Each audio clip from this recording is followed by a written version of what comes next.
So, welcome back to Beyond the Bell, the podcast where we break down bigger stories, the hottest debates in professional wrestling. It's time for my favorite part of the show, the analyst's opinion. Today's question: should the Elimination Chamber be removed as a premium live event? My answer: yes, absolutely. And before you start tweeting me, hear me out. Because I've got historic, logic, and a little creative fantasy booking to back this up. So, what makes the Elimination Chamber special? Let's go back a bit in history. The Elimination Chamber was first introduced on November 17th, 2002, at Survivor Series in Madison Square Garden. It was created by Triple H and unveiled by then Raw General Manager Eric Bischoff.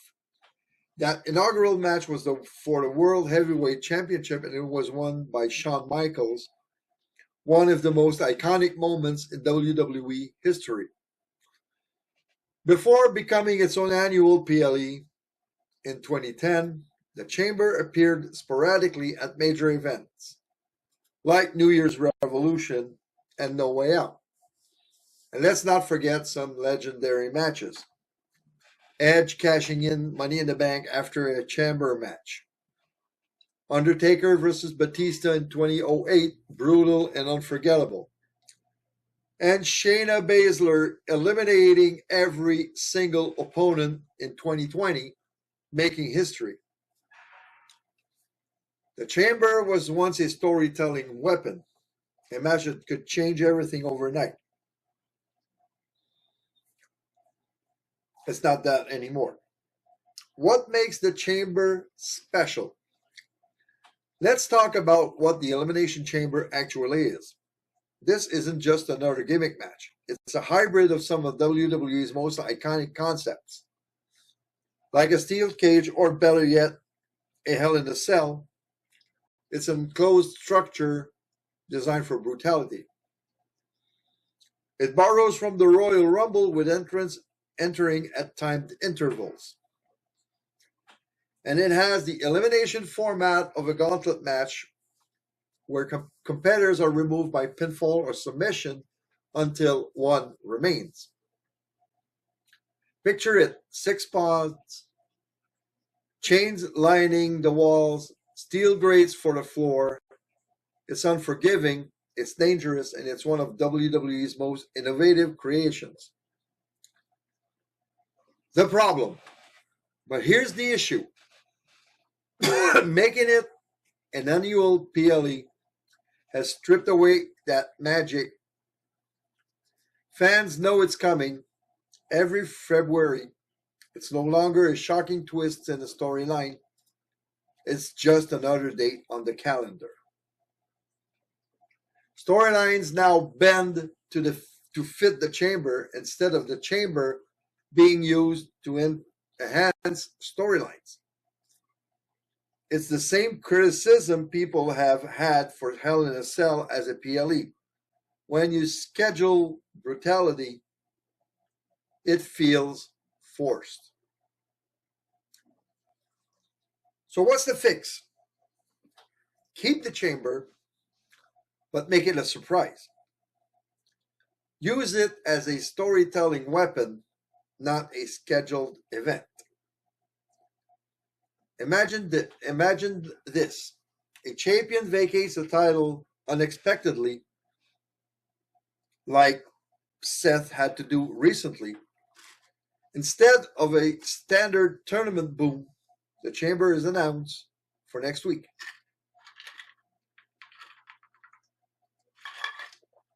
Or picture 6 tag teams in chaos, like the current Women's Tag Teams Championship storyline. Drop the Chamber in out of nowhere to crown new champions. Or a faction war spirals out of control. What better way to sell it to settle it than locking everyone inside the chamber. That unpredictability could bring back the excitement. Fans would be buzzing on social media, speculating, hyped for something they didn't see coming. Now, usually I don't do fantasy bookings in my opinion segment,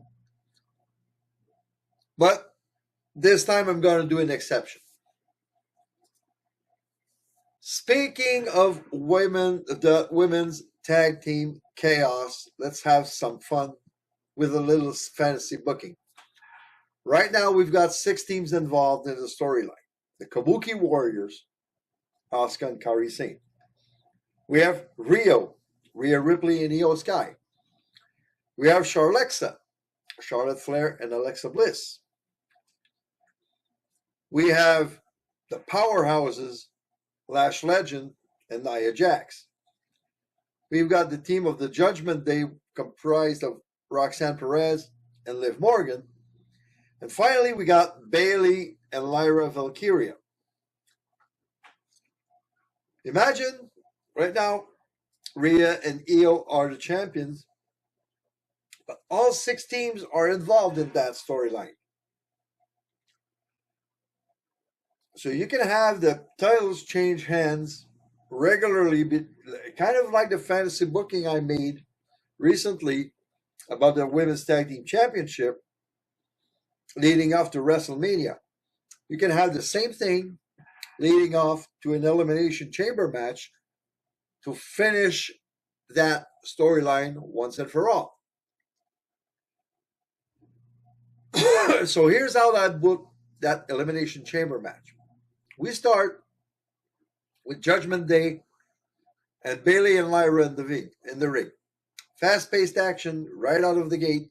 Liv and Roxanne use double team moves and speed, while Lyra and Bayley bring experience and ring IQ. First pod opens. Kabuki Warriors enter. Asuka and Kairi Sane immediately shift the tone with stiff strikes and submissions. They target both teams, locking in double submissions and hitting a brutal, insane elbow on Lyra. Second pod opens, Charlotte Flair and Alexa Bliss join the fray. Charlotte chops everyone in sight. Alexa adds mind games and quick strikes. Chaos erupts, 6 women battling while 2 teams still wait to enter. Third pod, Lash Legend and Nia Jax enter and change everything. Nia uses her power to slam Liv into the steel grates. Lash hits a big boot on Charlotte. The ring is pure mayhem now. 8 competitors fighting while pods still open. Finally, the last pod opens. Rhea and IYO storm in. Ripley goes straight for Nia in a power showdown, while IYO climbs the chains for a breathtaking moonsault onto everyone below. From here, eliminations start flying. Bayley and Lyra fall first after Rhea hits Riptide on Bayley. Charlotte and Alexa are next. Charlotte gets caught in the Kabuki double team and pinned after an insane elbow.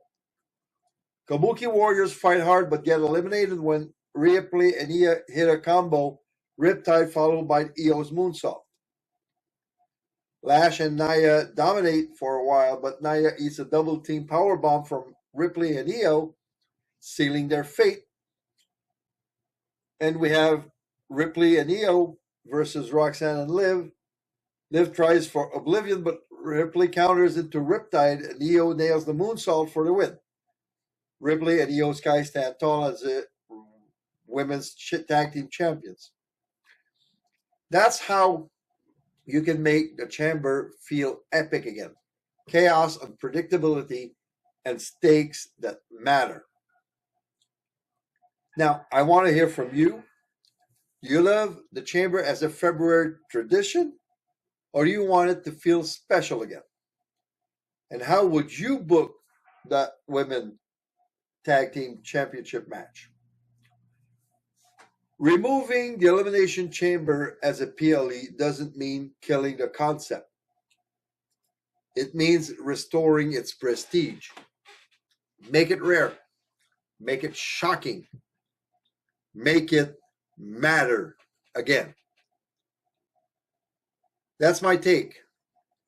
Coming up next, my real booking room segment, where I explore what could have been a tournament to crown a new NXT champion.